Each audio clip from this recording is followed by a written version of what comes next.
The old Easyturn lathe. I've had him in the garage here for 18 months.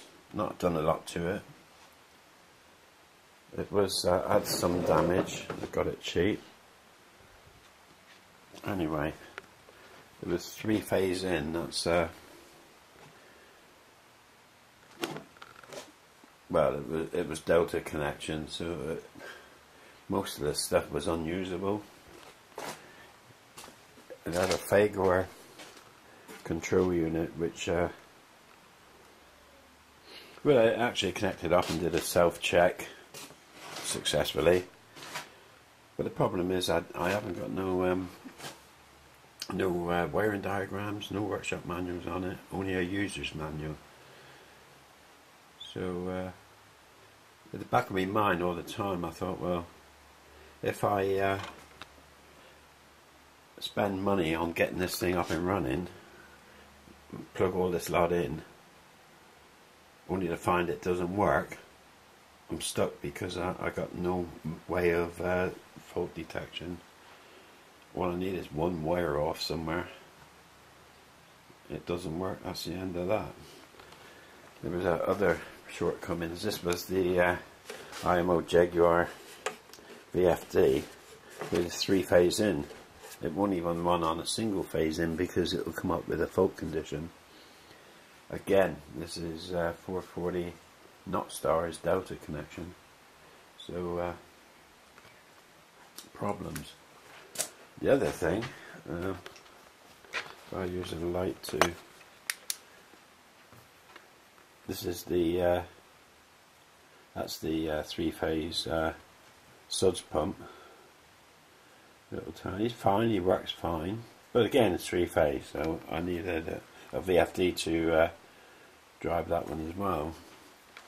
And it gets quite complicated because here I got the wiring for a tool changer, which is a Barrafoldi tool changer, which is well, I can show you it later, but it's a bit of a nightmare. The connections is usually grey code.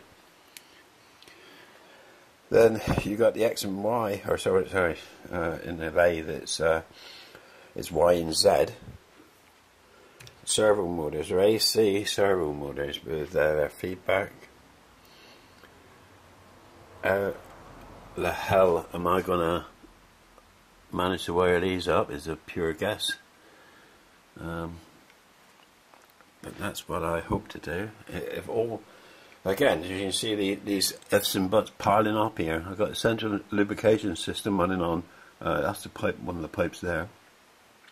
That's running on 110 volts, which is the system runs on 3-phase in, and most of the electrical circuits are on 110 volts, which is like 110 volts 3-phase. This is your limit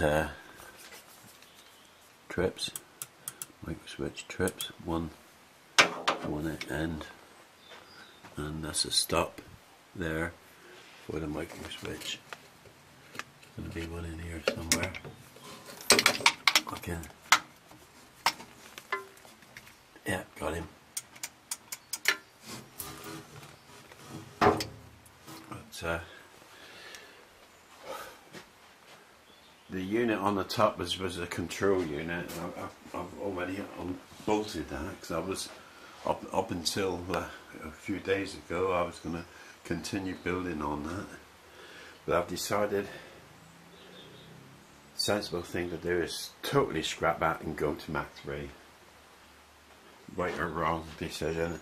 The thing is with this stuff is like the motor. You got the 3-phase main drive motor, spindle motor, not a tooth belt, but a feed belt, multi-feed belt, driving the spindle shaft mandrel.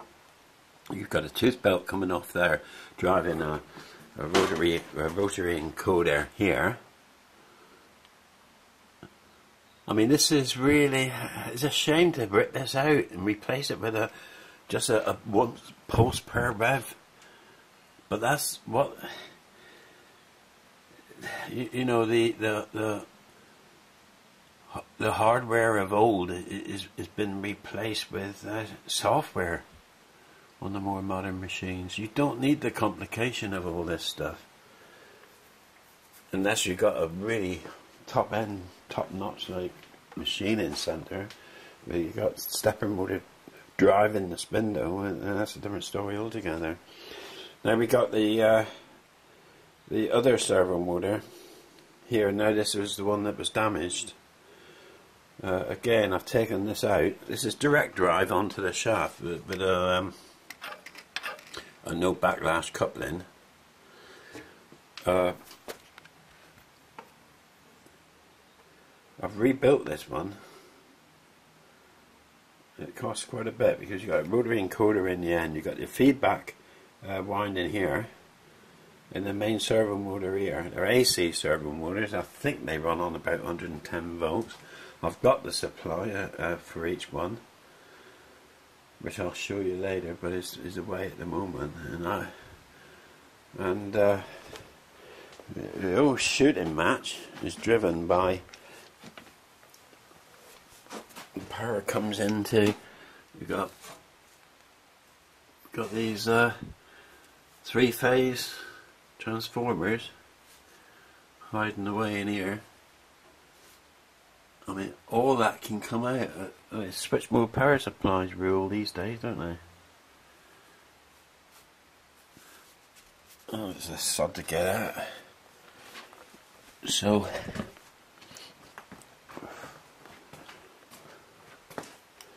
we come around here.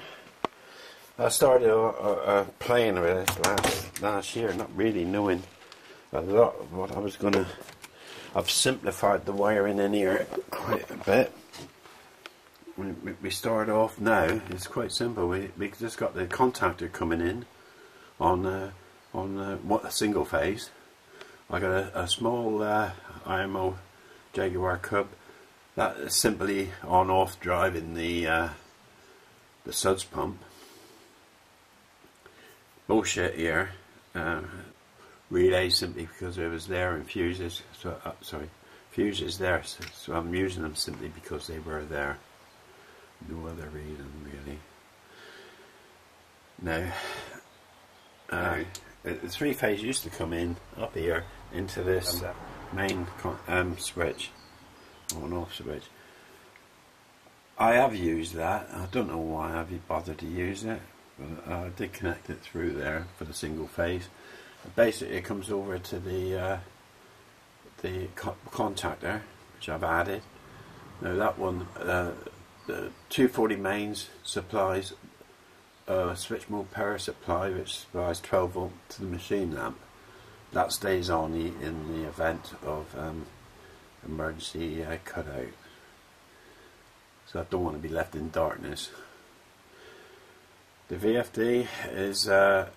I'm just using it as a switch on, switch off. It's for the suds pump, but I'll probably vary the knob, the frequency knob, just to have a nice.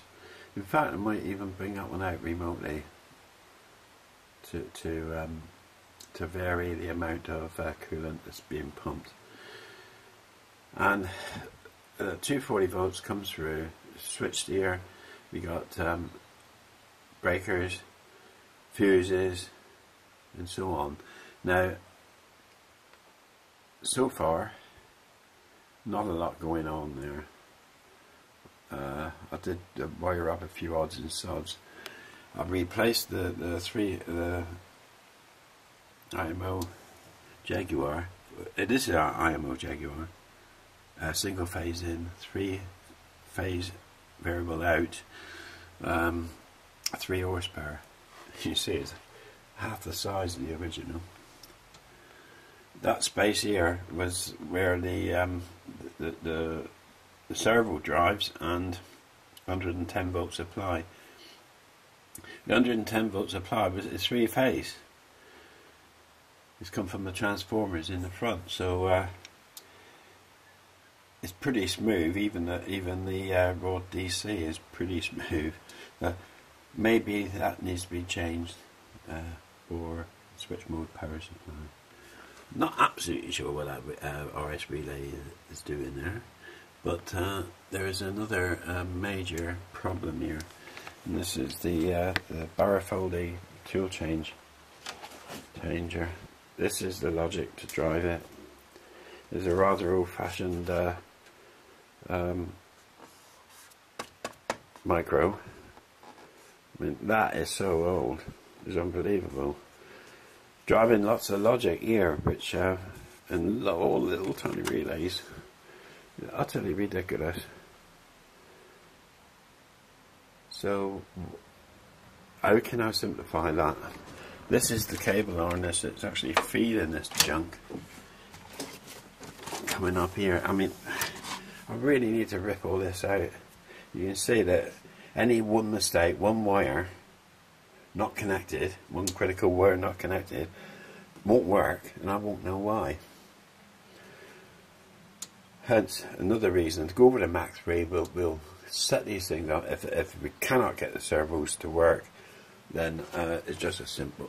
I'll have to make up tooth belts, because the servos version, sorry, the stepper motor version is geared down by tooth belts. So I'll have to make the tooth belts, get the stepper motor drivers, stepper motor driver power supplies.